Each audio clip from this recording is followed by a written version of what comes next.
Hello friends, good evening. कैसे हैं आप लोग और कैसी चल रही है आपकी पढ़ाई। आशा करते हैं आप लोग सही होंगे और आपकी पढ़ाई अच्छे से चल रही होगी। आज 29 जनवरी है और 29 जनवरी को फर्स्ट शिफ्ट का जीएस का एनालिसिस करने के लिए हम लोग उपस्थित हुए हैं। तो चलिए हम लोग देखते हैं फर्स्ट शिफ्ट में जो जीएस के क्वेश्चन आए हुए हैं। आज का हमारा पहला क्वेश्चन है, राबिया दुर्रानी किसका नाम था। तो आपका राइट आंसर हो जाएगा दिलरस बानो बेगम। दिलरस बानो बेगम का नाम राबिया दुर्रानी भी था। आज का हमारा अगला क्वेश्चन है, किस देश के वाइस प्रेसिडेंट को किस देश के वाइस प्रेसिडेंट को डिटेंशन सेंटर भेजा गया है। तो आपका राइट आंसर हो जाएगा मालदीव। मालदीव के वाइस प्रेसिडेंट को डिटेंशन सेंटर भेजा गया है। तो पूछा जाएगा कि मालदीव के वाइस प्रेसिडेंट जिसको डिटेंशन सेंटर भेजा गया उनका नाम क्या है। तो आपका राइट आंसर हो जाएगा अहमद अदी। चलिए अगला क्वेश्चन है, मैकी नदी किसकी सहायक नदी है। तो आपका राइट आंसर हो जाएगा महानंदा। मैकी किसकी सहायक नदी है, तो महानंदा की सहायक नदी है। अगला क्वेश्चन है, पीरियोडिक टेबल में ऊपर से नीचे जाने पर क्या समान रहता है। आपको बताना है कि ये कौन सा फैक्टर है जो कि बदलता नहीं है। तो आपका राइट आंसर हो जाएगा बैलेंस। जो बैलेंसी होती है तत्वों की, ऊपर से नीचे जाने पर उसमें कोई परिवर्तन नहीं होता है। आज का हमारा अगला क्वेश्चन है, एक कथन है, मुझे खड़े होने के लिए जगह दे दो और मैं पृथ्वी को स्थानांतरित कर दूंगा। यह कथन किसका है। तो आपका राइट आंसर हो जाएगा आर्किमिडीज का। आर्किमिडीज का यह बड़ा फेमस कथन था कि उन्होंने कहा था, मुझे खड़े होने के लिए जगह दे दो और मैं पृथ्वी को स्थानांतरित कर दूंगा। चलिए अगला क्वेश्चन देखते हैं। आज का हमारा अगला क्वेश्चन है, वर्तमान में आरबीआई के डिप्टी गवर्नर कौन है। तो आपका राइट आंसर हो जाएगा, इसमें कुछ ऑप्शन दिए गए थे, जैसे आपका बीपी कानूनगो, एमके जैन और एमडी पात्रा। तो इसका राइट आंसर हो जाएगा एमडी पात्रा। एमडी पात्रा वर्तमान में आरबीआई के डिप्टी गवर्नर हैं। वहीं अगर पूछे वर्तमान में आरबीआई के गवर्नर कौन है, तो आप लोग कमेंट करके बता सकते हैं। अगला क्वेश्चन है, भारत के पूर्वी तट पर कौन सी मृदा पाई जाती है। तो इसका सही उत्तर हो जाएगा जलोढ़ मृदा। भारत के जो पूर्वी तट हैं उस पर अधिक हम देखते हैं कि जलोढ़ मृदा का फैलाव पाया जाता है। अगला क्वेश्चन था, दाद किससे होता है। तो इसका राइट आंसर हो जाएगा फंगल के संक्रमण के कारण।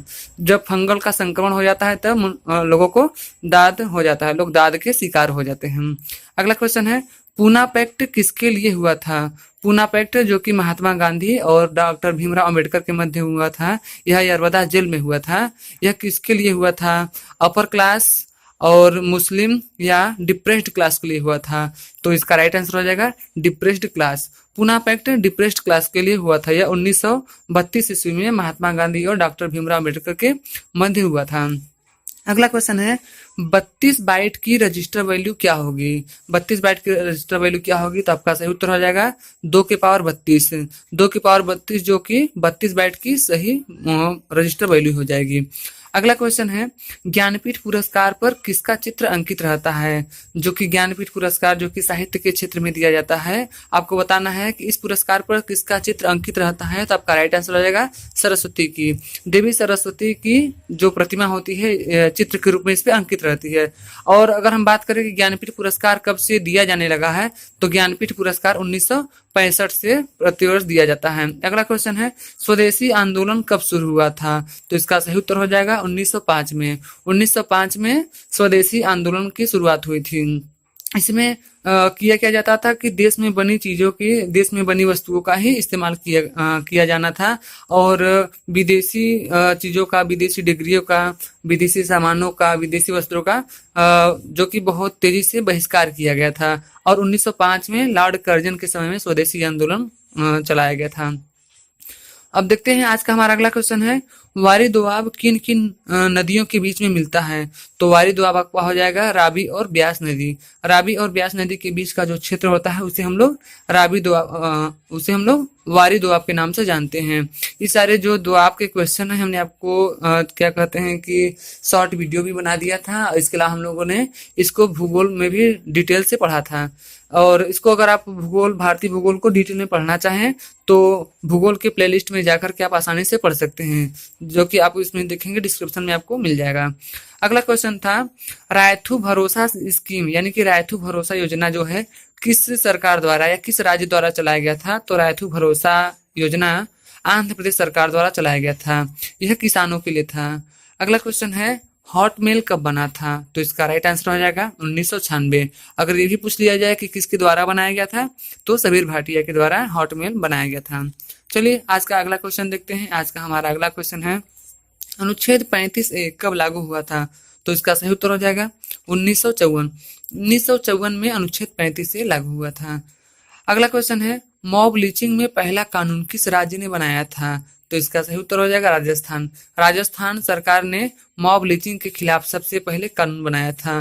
मॉब लिंचिंग जो की एक ऐसी प्रक्रिया है जिसमें किसी भीड़ के द्वारा किसी दूसरे के शक में किसी व्यक्ति की हत्या कर दी जाती है, यही आपका मॉब लिंचिंग होता है और राजस्थान सरकार ने इसके खिलाफ सबसे पहले कानून बनाया था।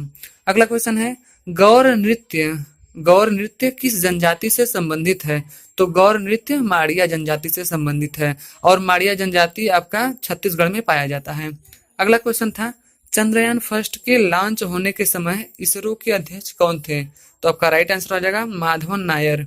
माधवन नायर चंद्रयान फर्स्ट के लॉन्च होने के समय इसरो के अध्यक्ष थे और चंद्रयान फर्स्ट 22 अक्टूबर 2008 को लॉन्च किया गया था।